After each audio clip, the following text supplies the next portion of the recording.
معاش کو بدلا جا سکتا ہے، انقلاب اسی راستے سے آتا ہے اور انقلاب اسی راستے سے لایا جا سکتا ہے۔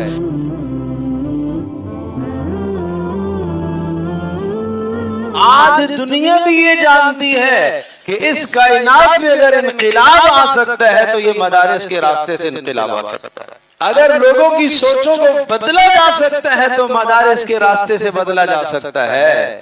اگر سماج کو بدلا جا سکتا ہے تو یہ مدارس ہی سب سے اول اور سب سے پہلی سیڑھی ہے جس سے لوگوں کے سماج کو بدلا جا سکتا ہے، معاشرت کو بدلا جا سکتا ہے، معاش کو بدلا جا سکتا ہے۔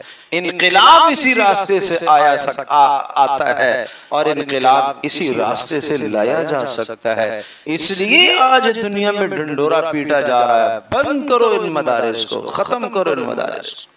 یہ کوئی آج کی آواز تو نہیں ہے، یہ آواز اس زمانے کی ہے۔ قرآن کریم کہتا ہے تشابہت قلوبہم، سب کی سوچیں ایک طرح کی ہیں، ہاں راستے جدا جدا ہیں، سوچیں سب کی ایک ہے، طریقہ کار سب کا، طریقے واردات میں اختلاف تو ہو سکتا ہے مگر واردات ایک ہی ہے۔